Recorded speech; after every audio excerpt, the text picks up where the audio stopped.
My son needs his real mom. The words landed in the middle of Thanksgiving dinner like a glass shattering across a hardwood floor. For a second, nobody moved. Then my husband nodded. Not reluctantly, not awkwardly, just nodded, as if what his mother had said made perfect sense. A moment later, he stood up, lifted the place card with my name on it, and moved it to the far end of the table. Then he pulled out my chair. Not for me, for his ex-wife. I remember staring at that chair while the room continued breathing around me. Silverware clinked. Someone laughed nervously. The turkey steamed beneath the dining room lights. Nobody told me not to leave, so I did. I picked up my coat, walked out the front door, and drove away without saying a word. An hour later, the doorbell rang. When Mark opened the door and saw the man standing there holding a thick legal folder, the color drained from his face. Everything changed after that. But the truth is, Thanksgiving wasn't where the story started. It was only where everyone finally noticed it. Northern Virginia was cold that year. Not the dramatic kind of cold that arrives with snowstorms and school closures. It was the quieter version. Gray skies, bare trees, air that slipped beneath your coat and settled into your bones. The Bennett family home sat at the end of a quiet cul-de-sac in Fairfax. It wasn't large by local standards, but Linda Bennett treated it like the center of the universe. Every Thanksgiving happened there. Every Christmas, every birthday, every gathering that somehow became less about celebration and more about maintaining traditions nobody was allowed to question. By noon, the house smelled like turkey, cinnamon, sage, and coffee. I had helped prepare half the meal as usual. I arrived early carrying homemade pecan pie and cranberry relish, as usual. And, as usual, nobody seemed to notice. Not because they were cruel. That would have been easier.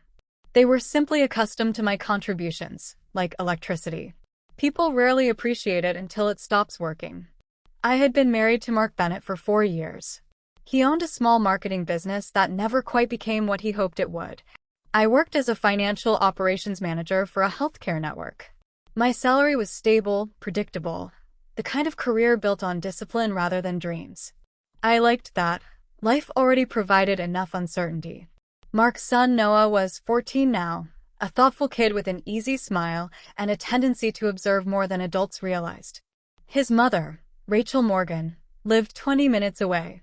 Over the years, Rachel and I had developed something that wasn't friendship, but wasn't hostility either.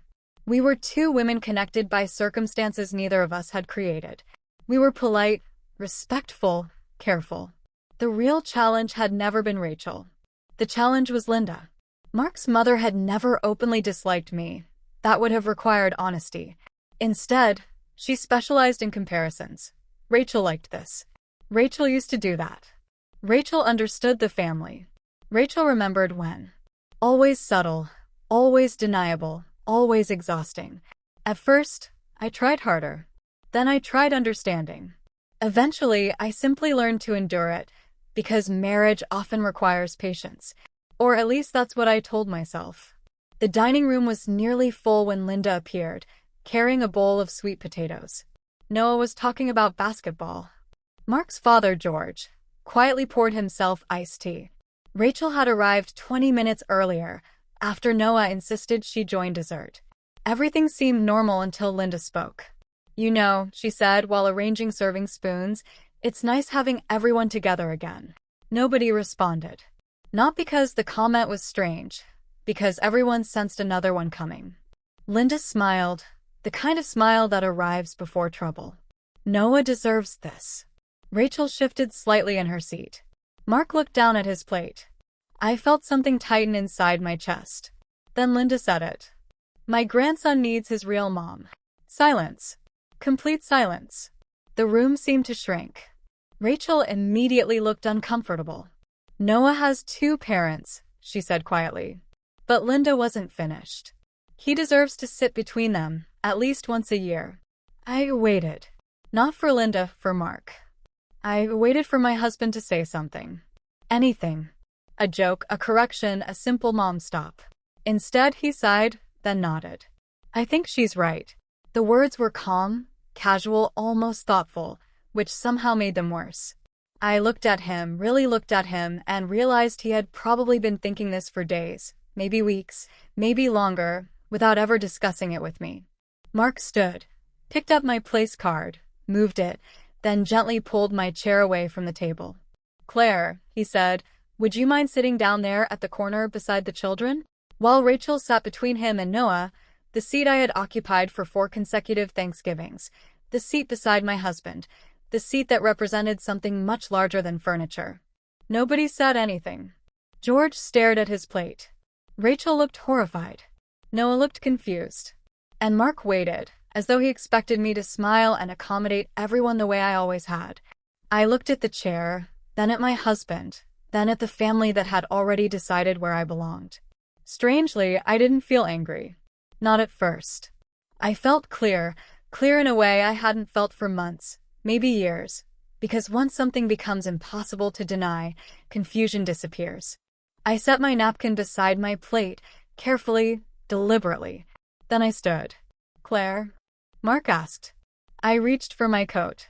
"Aren't you staying?" Linda said.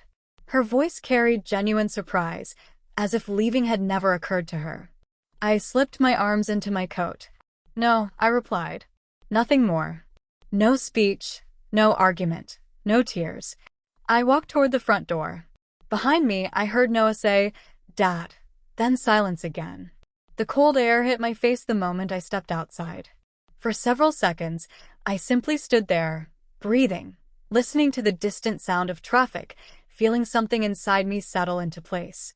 This wasn't impulsive. It wasn't dramatic. The decision had been forming long before Thanksgiving, long before Linda's comment, long before the chair. The chair had simply revealed the truth. I drove away. And exactly 1 hour later, as Thanksgiving dinner continued without me, the Bennett family heard the doorbell ring. When Mark opened the door, a process server stood on the porch, holding a legal folder. "Mark Bennett?" the man asked. Mark nodded. The man extended the documents. "You've been served." For several seconds, Mark simply stared at the folder. The process server had already returned to his car, yet Mark remained standing in the doorway, holding the documents as though they belonged to someone else. Behind him, Thanksgiving continued. The television murmured from the living room. Dishes rattled softly in the kitchen. Someone laughed. Then the sound died when Linda noticed his face. "Who was that?" she asked. Mark didn't answer immediately. He lowered his eyes to the front page. The name was unmistakable. Claire Elizabeth Bennett, petitioner, his wife. His chest tightened. "What is it?" Rachel asked quietly. Mark stepped back into the house and closed the door. The warmth inside suddenly felt uncomfortable. Too warm. Too crowded. Too normal. "It's from Claire." The room froze. Noah looked up from his plate. Linda frowned. "What do you mean from Claire?" Mark opened the folder. His fingers felt strangely stiff. The first page contained legal language. Precise, professional, cold. Petition for legal separation. The date near the bottom caught his attention. Filed 8 days earlier. 8 days. His stomach dropped. 8 days ago. That meant Claire had already started the process before Thanksgiving, before the argument, before Linda's comment, before the chair. The realization unsettled him more than anything else, because it meant tonight hadn't caused this. Tonight had only revealed it. "Well?" Linda asked. Mark looked up. "She filed last week." The silence that followed felt heavier than the one at dinner. Linda blinked. "What?" "Last week." Rachel slowly set down her fork. Noah stared at his father. "You mean you're getting divorced?" he asked. The directness of the question hit harder than anything else. Mark opened his mouth, closed it, then looked back at the papers. "I don't know." But even as he said it, he knew it wasn't true. Claire knew. That much was obvious. The next pages outlined financial disclosures, asset separation, account records, requests for documentation. Everything organized, everything prepared, everything deliberate. "She's overreacting," Linda said immediately. The certainty in her voice felt almost automatic. "People don't end marriages over Thanksgiving dinner." Mark didn't respond, because the date on the paperwork kept pulling at his attention. 8 days. 8 days before dinner. 8 days before anyone realized there was a problem. Rachel leaned forward slightly. What else does it say? Mark turned another page, then another. His expression changed. What? Linda demanded. Mark kept reading. A spreadsheet appeared. Clean, detailed, professional. Columns of numbers. Years of expenses. Household contributions. Mortgage payments. Insurance. Utilities. Groceries. School expenses. Medical bills. The deeper he read, the more confused he became. His eyes moved back to the totals, then returned again. No, that couldn't be right. He checked a second time, then a third. Mark. His mother's voice sounded distant. She paid most of it. What? The house. He swallowed. The bills. Another page. Another total. Another percentage. His pulse quickened. Claire paid most of everything. Linda laughed, a short, dismissive sound. That's ridiculous. But Mark wasn't listening anymore. His attention remained fixed on the documents. For years, he had assumed they were sharing expenses relatively equally, not because they had ever discussed percentages, because he had simply assumed it. The mortgage came out automatically. The utilities got paid. Insurance stayed active. The property taxes never became a problem. Everything worked. And when things work, people stop asking why. A slow discomfort spread through his chest, because now he was seeing numbers attached to assumptions. And assumptions rarely survive contact with facts. Rachel quietly reached for the page. Mark handed it over. She studied it for several moments, then looked up. Oh. It was a small word, but it carried weight. What? Linda asked. Rachel hesitated. She's been covering a lot more than I thought. A lot more than all of us thought. Mark muttered. Noah glanced between the adults. Wait, he said. Claire paid for stuff? The innocence of the question made Mark flinch. Paid for stuff, as if Claire hadn't been helping support the household for years, as if her contributions had become invisible, which Mark realized was exactly what had happened. His phone sat on the table. He picked it up, opened his messages. The last text from Claire was from earlier that week, a reminder about renewing homeowners insurance. Nothing emotional, nothing dramatic, just another task, another responsibility, another thing she handled. Mark suddenly couldn't remember the last time he had asked her whether she was happy. The thought unsettled him. Linda crossed her arms. Money isn't the issue. No, Rachel said quietly. I don't think it is either. Everyone looked at her. Rachel carefully placed the papers back on the table. I think the money is just proof. Mark stared at her. What does that mean? She hesitated, then spoke carefully.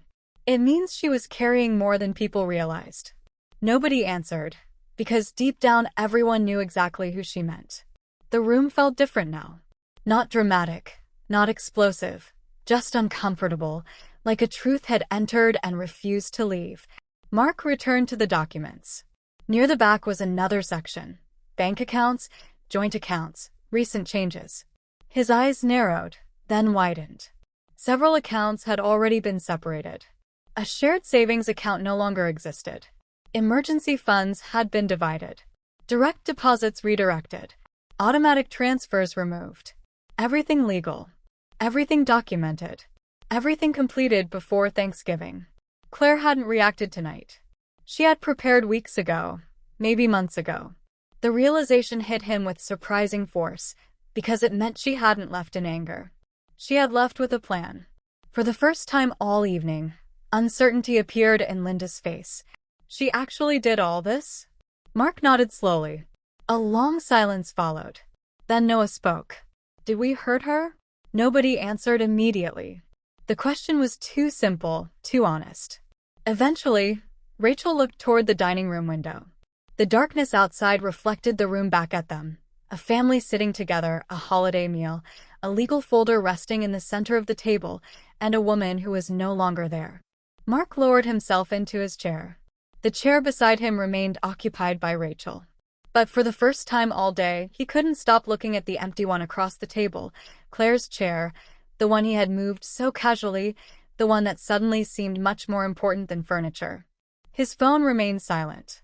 No calls, no messages, no explanation, just paperwork, organized, complete, final. The next morning, he would call an attorney.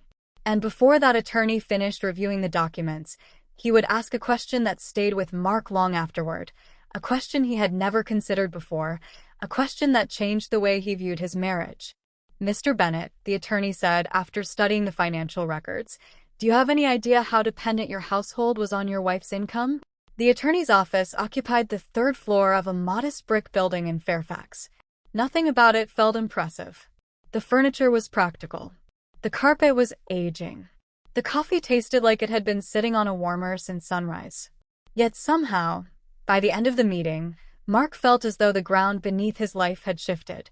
"Let's start with something simple," Attorney David Keller said, adjusting his glasses while reviewing the financial disclosures. "What exactly did your wife manage?" Mark leaned back. "Most of the bills." Keller nodded. "Be specific."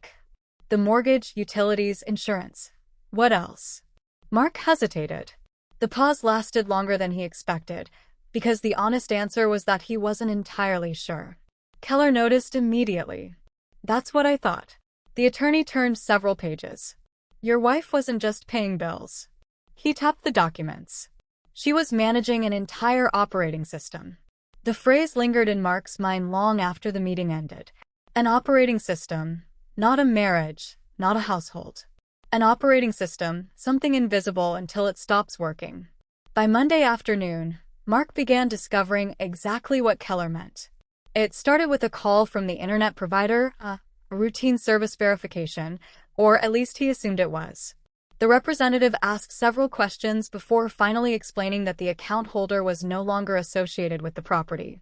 "What do you mean?" Mark asked. "The account was transferred 2 weeks ago." "Transferred where?" "I'm not authorized to discuss another customer's information." The call ended. Mark stared at his phone. 2 weeks ago, before Thanksgiving, again, everything led back to the same conclusion. Claire hadn't reacted. She had prepared. Back at the house, Linda dismissed the issue immediately. "It's just internet." But 2 days later, a notice arrived regarding homeowners' insurance renewal. The paperwork had always gone directly to Claire's email. Now it arrived physically. Nobody knew the renewal deadlines. Nobody knew the policy details. Nobody knew the coverage amounts, because Claire always handled it. By Friday, another issue surfaced, the quarterly property tax reminder. George placed the envelope on the kitchen table. "Claire usually takes care of this." The room went quiet, not because the task was difficult, because nobody actually knew how Claire took care of it. Mark opened his laptop, spent 2 hours locating account information, then another hour tracking previous payments. For the first time in years, he began noticing how many moving pieces existed beneath ordinary life. Not dramatic responsibilities, not exciting ones, just hundreds of small decisions, the kind that keep everything functioning, the kind nobody notices until they're gone. Meanwhile, Claire settled into a furnished apartment 20 minutes away. The apartment wasn't luxurious. 1 bedroom, a small balcony, neutral-colored walls, simple furniture, but every object inside served a purpose. And for the first time in years, every decision inside that space belonged solely to her. Monday morning arrived like any other. She woke at 6 o'clock, made coffee, reviewed emails, drove to work. At the Healthcare Network headquarters, nobody knew she had left her husband. Nobody knew Thanksgiving had changed everything. And Claire preferred it that way. Her identity there wasn't attached to marriage or family dynamics or holiday drama. She was simply competent, reliable, respected. At lunch, her colleague Monica sat across from her in the company cafeteria. "You seem lighter." Claire smiled slightly. "Lighter? Like you finally made a decision." Claire stirred her coffee. For a moment, she considered denying it, then decided not to. "I did." Monica nodded. She didn't ask questions. Good friends sometimes understand when curiosity isn't necessary. That evening, Claire returned to the apartment and opened the storage box she'd been assembling for months. Inside were folders, tax records, insurance documents, mortgage statements, investment summaries, retirement accounts, business records. Not evidence, not ammunition, simply organization, the physical record of a life she'd spent years managing. As she reviewed the documents, her phone buzzed. "Mark." She stared at the screen. Didn't answer. A voicemail followed, then another. Neither sounded angry, mostly confused, which somehow made them harder to hear. Claire placed the phone face down, not out of cruelty, because she wasn't ready. Back at the Bennett house, Mark sat at the dining room table, surrounded by paperwork. His marketing business faced a separate challenge, a loan renewal deadline approaching within 60 days. Normally, he would have discussed it casually with Claire. She always understood numbers better than he did, not because he lacked intelligence, because she paid attention to details he preferred to avoid. Now the paperwork sat untouched, and for the first time, Mark felt exposed. The following afternoon, Rachel stopped by to pick up Noah. She found Mark surrounded by folders, bills, statements, account information. His expression looked exhausted. Rachel studied the scene, then sat down across from him. Tough week. Mark laughed without humor. You could say that. She glanced toward the paperwork. How bad is it? Mark rubbed his forehead. I honestly don't know. Rachel nodded slowly, then picked up one of the folders. Several seconds passed. Finally, she looked at him. You know what's strange? What? I always thought Claire was helping run your household. Mark frowned. She was. Rachel shook her head. No. She tapped the folder. She wasn't helping. Mark looked at her. Rachel held his gaze. She was running it. The words landed harder than she intended, because they felt true. Painfully true. Mark looked around the kitchen. The mortgage, the insurance, the taxes, the utilities, the budgeting, the savings, the planning, the structure. Claire had built all of it quietly, without applause, without recognition, without anyone truly noticing. And now, piece by piece, the system she created was revealing itself through its absence. Later that night, after everyone had gone to bed, Mark opened another folder from the attorney. Near the bottom sat information regarding household assets. Most of it looked familiar until one particular section caught his attention. Mortgage history, down payment records, source of funds. Mark stared at the numbers, then checked them again. His heartbeat slowed, then accelerated, because for the first time, he realized there might be another part of the story he had never bothered to understand. And what he discovered next would force him to reconsider everything he thought he knew about the house they shared. Part 4: The Truth About the House. Mark sat alone in the kitchen long after midnight. The house was quiet. The dishwasher hummed softly. The refrigerator clicked on and off. Outside, winter rain tapped gently against the windows. In front of him sat 3 documents: the mortgage statement, the property purchase agreement, and a financial disclosure packet Claire's attorney had included in the separation filing. At first, he thought there had to be a mistake. Then he checked the numbers again and again. The mistake wasn't in the paperwork. The mistake had been his assumptions. For years, Mark had viewed the house as something they had built together. Not equally perhaps, but together. Now he was discovering that reality was more complicated. The original down payment had come from 2 sources, his savings account and Claire's investment account. Only Claire's contribution was significantly larger. Much larger. Mark stared at the figure. $42,000. He remembered vaguely that she'd sold some investments around the time they bought the house. At the time, he hadn't paid much attention. They were married. The house was theirs. The details seemed unimportant. Now those details sat directly in front of him. Permanent, documented, impossible to ignore. The next morning, he drove back to Attorney Keller's office. The attorney reviewed the documents calmly. This isn't unusual, Keller said. What isn't? One spouse contributing more than the other. Mark shook his head. No, you don't understand. Keller looked up. What don't I understand? I didn't know. The attorney remained silent. Mark leaned forward. I honestly didn't know she paid that much. Keller folded his hands. Mr. Bennett, I believe you. That wasn't the response Mark expected. You do? Yes. The attorney's expression remained neutral. Because if you had known, we wouldn't be having this conversation. Mark looked away. Something about that answer bothered him. Not because it was unfair, because it felt accurate. After leaving the office, he sat in his truck for nearly 20 minutes without starting the engine. Traffic moved around him. People hurried through their day. Life continued. Yet his thoughts remained fixed on the same realization. How much of Claire's life had he simply accepted without examining? The mortgage, the bills, the planning, the structure, the countless invisible responsibilities. He had always appreciated her. At least he thought he had.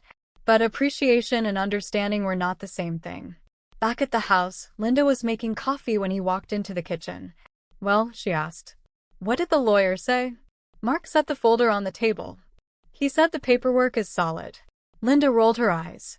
"Of course he did. Lawyers always say that." Mark didn't respond. Instead, he opened the mortgage records. His mother glanced down, then frowned. "What is that?" "The house. What about it?" Mark hesitated, then answered. "Claire paid most of the down payment." Linda blinked. "What?" "She also paid more toward the mortgage than I realized." The silence that followed felt different from previous silences. Not defensive, not dismissive, just surprised. For the first time since Thanksgiving, Linda didn't immediately have an argument. She simply stared at the numbers. Eventually, she shook her head. "Well, she's your wife." The statement sounded weaker than intended. Mark looked at her. "That's not the point." His mother frowned. "Then what is the point?" Mark opened his mouth, then stopped, because he was only beginning to understand it himself. The point wasn't the money. The point was that Claire had spent years investing in a life she believed they were building together. And somehow, despite all of that, she still ended up feeling like a guest. That afternoon, he found himself replaying moments he'd barely noticed at the time. Not dramatic moments, small ones. The kind people overlook. Family vacations planned without asking Claire's opinion. Holiday decisions made before she arrived. Conversations where Linda referenced Rachel as though she still belonged at the center of everything. The time Claire suggested hosting Christmas at their house and nobody responded. The birthday dinner where everyone chose a restaurant she disliked. The dozens of occasions where her preferences became optional. Each memory seemed insignificant on its own. Together, they formed a pattern he could no longer ignore. That evening, Noah sat across from him in the living room. The teenager had been unusually quiet all week. Finally, he spoke. "Are you and Claire really getting divorced?" Mark looked at him. "I don't know." Noah considered that, then shrugged. "I think she was sad a lot." The comment hit harder than any legal document. "What do you mean?" Noah stared at the television. "Nothing." Then he sighed. "Sometimes she looked sad when Grandma talked." Mark didn't answer, because he knew exactly what Noah meant. Children noticed more than adults realized. Sometimes more than adults wanted. Later that night, after everyone had gone upstairs, Mark opened his phone. He stared at Claire's contact information. The screen glowed softly in the darkness. For several minutes, he did nothing. Then he opened their old messages. Most weren't romantic. They weren't dramatic. They were practical. Reminders, schedules, appointments, insurance renewals, repairs, groceries, the countless details that formed everyday life. And suddenly, Mark saw something he had missed for years. Claire had spent an enormous amount of energy taking care of things and very little energy being taken care of. The realization settled heavily inside him. Not guilt, exactly. Something closer to understanding. He opened a new message. His thumb hovered over the keyboard. Several drafts appeared and disappeared. "Sorry. Can we talk? I didn't realize."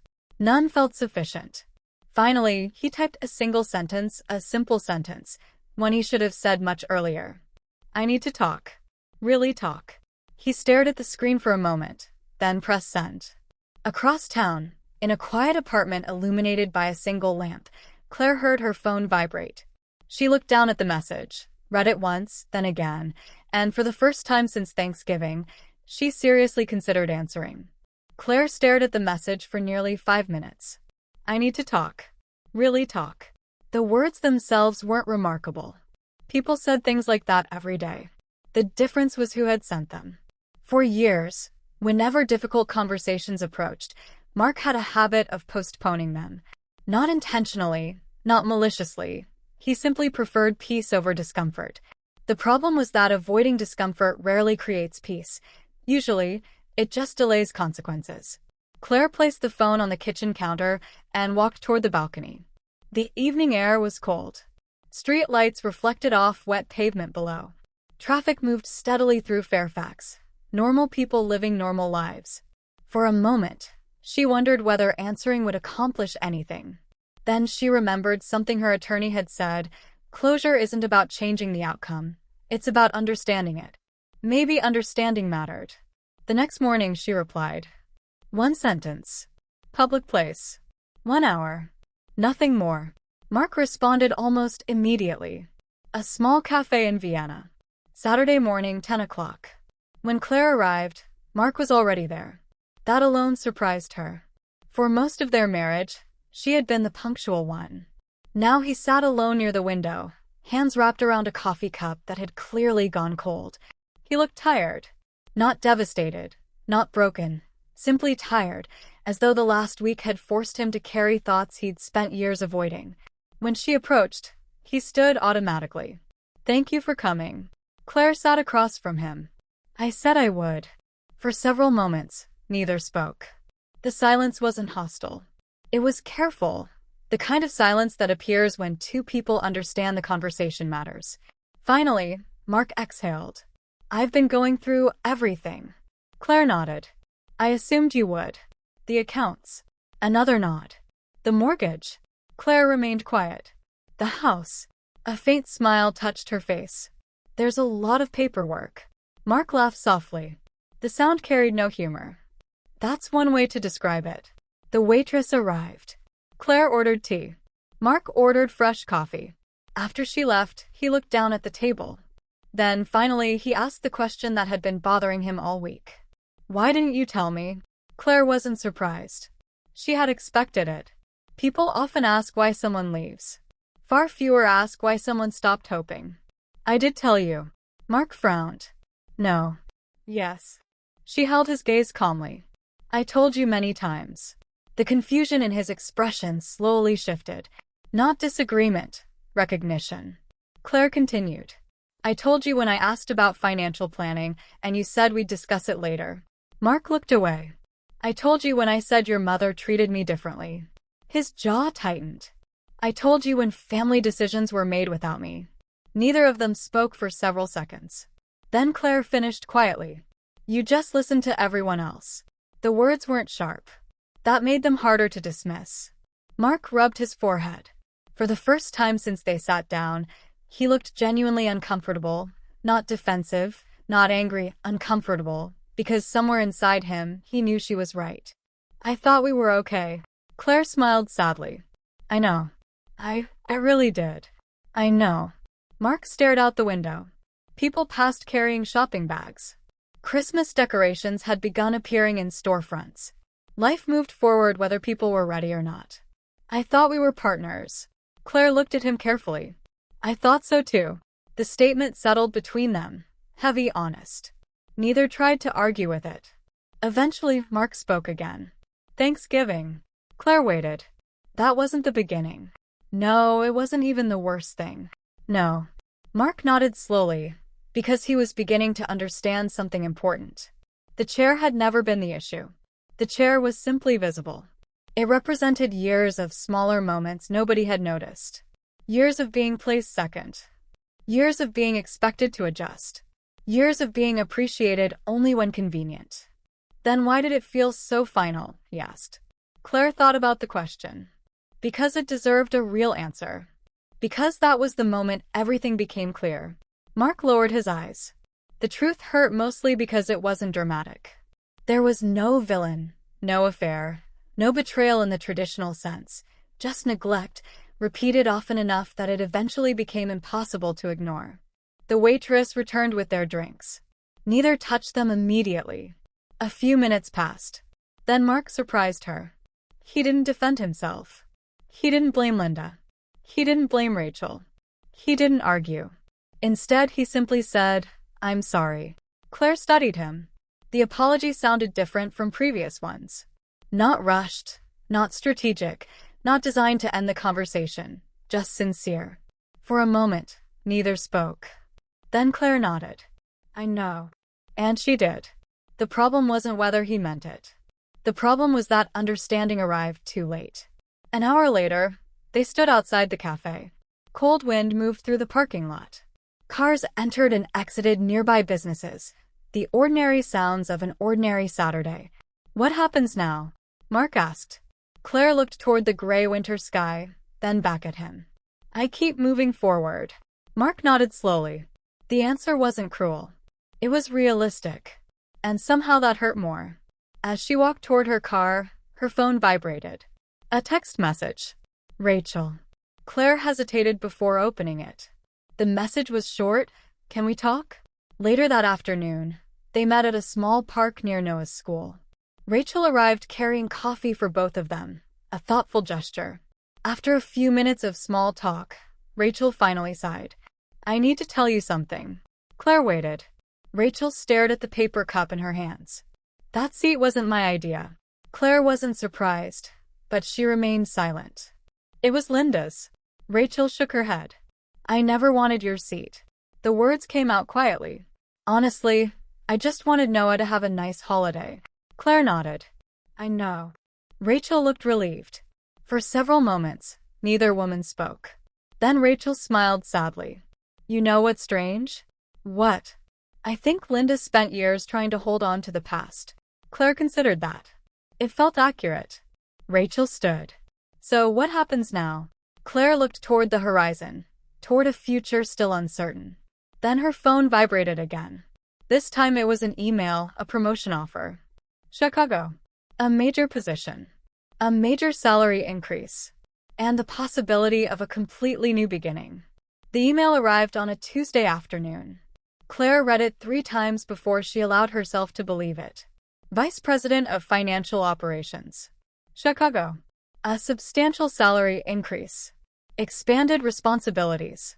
A leadership team she already knew from previous projects. The offer represented everything she had spent years working toward. Not because of the money, not because of the title, because it reflected something deeper, recognition. The very thing that had been missing from her marriage. For 2 days, she considered the decision carefully. She reviewed the contract, spoke with recruiters, ran spreadsheets, compared housing costs, examined relocation packages. The practical side of her mind approached the opportunity exactly as it approached everything else, methodically. By Friday, her answer was clear. She accepted. The next several months passed quietly, which surprised many people. There were no dramatic courtroom confrontations, no screaming matches, no shocking revelations. Real life rarely works that way. Instead, there were meetings, documents, signatures, deadlines, conversations that remained polite even when they were difficult. The separation moved forward steadily, like a train that had already left the station. Mark adjusted more slowly. At first, he focused on logistics, the mortgage, the utilities, the insurance policies, the dozens of responsibilities Claire had once managed effortlessly.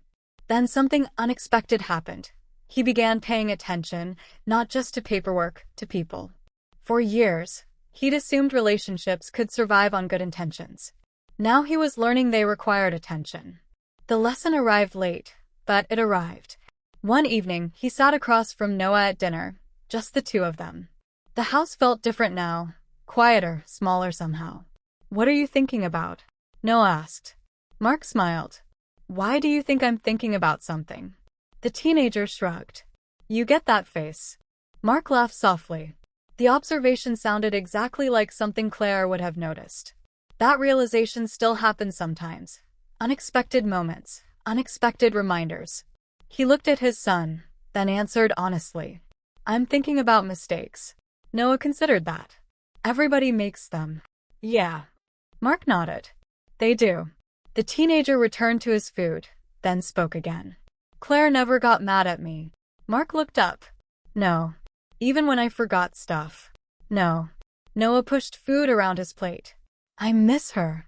The statement wasn't dramatic. Children rarely deliver emotional truths dramatically. They simply say them. Mark felt a familiar ache settle in his chest.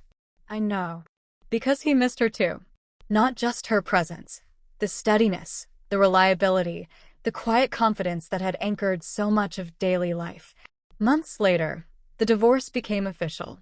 A Tuesday morning, a courthouse conference room, A few signatures, a few final documents. Nothing more. When it ended, neither Claire nor Mark celebrated. Neither mourned publicly. Some endings are too complex for simple emotions. Outside the courthouse, they stood together for a few minutes. The winter air had returned, not unlike the day everything changed.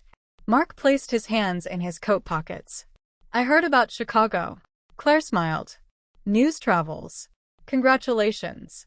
She studied him. The sincerity in his voice was genuine. Thank you. A brief silence followed. Then Mark spoke. You were right. Claire raised an eyebrow. About what? About a lot of things. She waited. Mark looked toward the parking lot. I spent years assuming things were fine because they were easy for me. The honesty surprised even him. Claire didn't interrupt. I didn't see how much you carried. He laughed softly. Actually, that's not true. Claire looked at him. I saw it. He paused. I just got used to it. The distinction mattered, because neglect often grows from familiarity, rather than malice. Claire nodded slowly. For the first time in a long while, she felt no anger. Only clarity. And clarity is lighter to carry. I hope things work out for you in Chicago, Mark said. They will. He smiled, not sadly, not happily, just honestly. I think they will too. They parted there. No dramatic farewell, no last-minute reconciliation, no promises, just two people who finally understood what had happened and what couldn't be undone. Chicago suited Claire. She purchased a townhouse near the lake. Nothing extravagant, just hers. Every room reflected choices she made herself. Every piece of furniture sat exactly where she wanted it. Every decision belonged to her. At work, she thrived. The promotion challenged her. The new team respected her. The future felt open again. Not perfect, but open. A year later, Thanksgiving returned, as it always does. Back in Virginia, the Bennett family gathered once again at Linda's house. The same dining room, the same table, the same traditions, or at least most of them. Mark arrived carrying a pie. Noah followed behind him. Rachel joined later. Everything appeared familiar.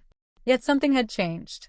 As everyone settled into their seats, Mark's eyes drifted toward a particular chair. Not because it was empty, someone else occupied it now, but because he remembered. He remembered how casually he had moved it, how insignificant it had seemed, how certain he had been that the adjustment wouldn't matter. The chair had never been the issue. The chair had been a symbol, a visible reminder of an invisible truth. For years, Claire had been treated like someone expected to fit into the family, not fully belong to it. And the moment she stopped accepting that role, everything changed. Rachel noticed his expression. What? Mark smiled faintly. Nothing. But it wasn't nothing. Because for the first time, he fully understood what had been lost. Not a holiday, not a marriage certificate, not a legal status, a person, a valuable person, one he should have recognized sooner. Far away in Chicago, Claire spent Thanksgiving with friends and colleagues who had become family in their own way. The evening was warm. Laughter filled the room. The food was good. The company was better. And at one point, while raising a glass during dinner, she realized something. She wasn't thinking about what she had lost. She was thinking about what she had built. That was the real ending. Not revenge, not victory, not punishment. Just a woman who finally stopped accepting less than she deserved. And a man who learned that appreciation means very little if it arrives after someone has already walked away. Because in the end, you don't lose valuable people the day they leave. You lose them the day you stop valuing them. If this story resonated with you, take a moment and think about the people in your own life. Are there people whose contributions have become so familiar that you've stopped noticing them? Have you ever stayed somewhere you no longer felt valued? I'd love to hear your thoughts in the comments below and know where you're watching from today. We share stories like this every day. Stories about family, respect, resilience, and the choices that shape our lives. So if you enjoyed this journey, please subscribe and join us for the next one.